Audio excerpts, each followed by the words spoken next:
एक ऑप्शन है जिसे हम कहते हैं विल यानी वसीयतनामा। इसमें हमें कोई रजिस्ट्रेशन की जरूरत नहीं है, कहीं जाने की जरूरत। हेलो फ्रेंड्स, कैसे हैं आप सब लोग। मैं आशुर अलहान एडवोकेट इस वीडियो के माध्यम से आप सबको आप लोगों के राइट्स के बारे में कुछ महत्वपूर्ण बातें बताने जा रहा हूँ। जैसा कि आप लोग जानते हैं कि कोरोना की सेकंड वेव बहुत ज़्यादा जानलेवा है, तो मेरे पास कई टाइम से बहुत सारी क्वेरीज आ रही हैं, बहुत सारे क्वेश्चंस आ रहे हैं कि सर हमारे पास हमारी प्रॉपर्टीज़ है, हमारे पास हमारे एसेट्स हैं, अगर हमें इस वेव में या हमारी किसी बीमारी का हमें कुछ हो जाता है तो उन प्रॉपर्टीज़ का, उन एसेट्स का हम बच्चों में कैसे बंटवारा होगा। तो बंटवारे के लिए हमारे पास बहुत सारे प्रोविजंस हैं, सेल डीड, गिफ्ट डीड, ये सब हम कर सकते हैं। लेकिन इस टाइम पे घर बैठे बैठे आप क्या करें, मतलब आपको बाहर भी ना जाना पड़े और आपका काम भी हो जाए। बाकी जितनी भी डीड्स बनवाएंगे आप, सेल डीड, गिफ्ट डीड या जो भी पार्टनरशिप डीड, उसका रजिस्ट्रेशन होना बहुत ज़रूरी है। तो क्या हमारे पास ऑप्शन बचता है, ऐसा कौन सा डॉक्यूमेंट है जिसकी रजिस्ट्रेशन कंपलसरी नहीं है, जिसके लिए आपको घर से बाहर नहीं जाना पड़ेगा। तो हमारे पास एक ऑप्शन बचता है जिसका नाम है विल यानी वसीयतनामा। आप वसीयत लिख सकते हैं अपने बच्चों के नाम पर, अपनी बीवी के नाम पर, अपने माँ बाप के नाम पर या अपने किसी भी परिजनों के नाम पर। वसीयत एक ऐसा डॉक्यूमेंट है जो आपके जाने के बाद आपकी जुबान बोलता है। अगर भगवान ना करे आपको कुछ हो जाता है और आपने वसीयत करी हुई है, फिर जाकर आपके जाने के बाद वो वसीयत आपकी जुबान बोलेगा जब आप चले जाएंगे कि आपने अपनी प्रॉपर्टी किस किस को और कैसे कैसे दी थी। एक मैं आपको छोटा सा इसके लिए एग्जांपल देना चाहूँगा। आपके पास 100 गज की प्रॉपर्टी है और आपके पास 4 बच्चे हैं आपके। अगर आप आज विल बनाते हैं, आज वसीयत बनाते हैं, उसमें आप लिखते हैं कि मैं अपनी प्रॉपर्टी अपने चारों बच्चों के नाम करने जा रहा हूँ। कैसे करने जा रहा हूँ, 25 गज एक बच्चे को, 25 गज एक बच्चे को, 30 गज एक बच्चे को, 20 गज एक बच्चे को, यानी आपने 100 गज की प्रॉपर्टी को 4 हिस्सों में बांट दिया। आपने उसका हिस्सा भी बता दिया कि इसको इतने इतने हिस्से मिलेंगे। तो जब आप भगवान न करे एक उम्र के बाद जाना तो सबको ही है, आपकी डेथ हो जाती है, तो वो प्रॉपर्टी 100 गज की प्रॉपर्टी जो आपने वसीयत लिखी है उस हिसाब से आपके बचे हुए बच्चे बांट लेंगे आपस में।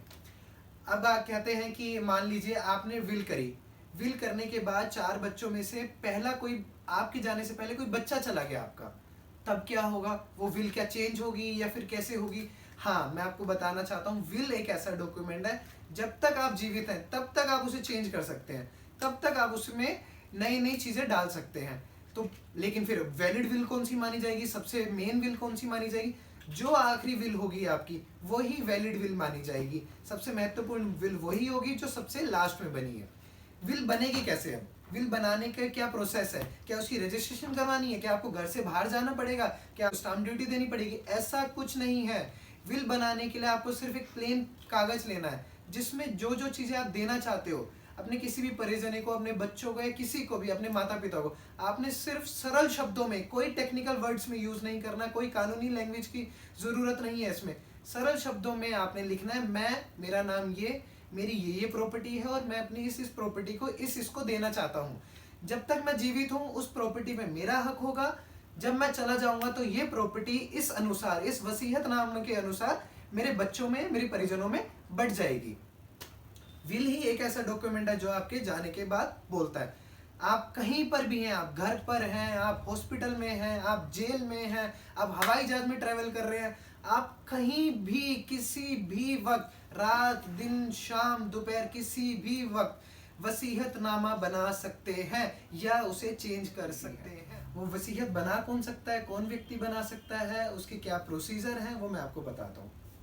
विल हर एक वो इंसान बना सकता है जो साउंड माइंड का, यानी जो अपने पूरे होशो हवास में है, जिसको मानसिक कोई बीमारी नहीं है, या जो भी इंसान वसीयत बना रहा है वो समझ पा रहा है कि वो क्या लिख रहा है, उसके अंदर वो क्या अपनी बातें कह रहा है, इसी हिसाब से वो अपनी एक विल बना सकता है। इसमें हमें कोई रजिस्ट्रेशन की जरूरत नहीं है, कहीं जाने की जरूरत नहीं है, आप घर बैठे बैठे इसको कर सकते हैं। एक चीज बिल्कुल ध्यान रखना, इसका प्रोसीजर क्या है। प्रोसीजर ये है कि आपने विल बनाई, वसीयतनामा बनाया, उसमें आपने अपने नीचे साइन कर दिए, उन साइन के साथ 2 लोगों के और साइन होंगे जिसे हम कहते हैं विटनेस। वो गवाह उस विल को, उस वसीयतनामा को साइन करेंगे।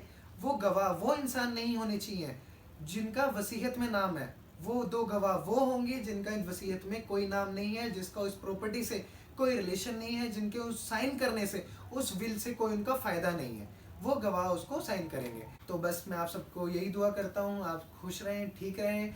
और अगर आपको अपनी प्रॉपर्टी की थोड़ी सी भी टेंशन है या आप अपनी प्रॉपर्टी अपने बच्चों में बांटना चाहते हैं तो विल बनाएं यानी वसीयतनामा बनाएं। शुक्रिया इस वीडियो को देखने के लिए। आगे नई नई वीडियो देखने के लिए और अपने राइट्स को जानने के लिए मेरा यूट्यूब चैनल सब्सक्राइब करें। और कोई भी क्वेश्चंस हो, आपकी कोई भी क्वेरीज हो, प्लीज़ कमेंट सेक्शन में बोलिए। Thank you.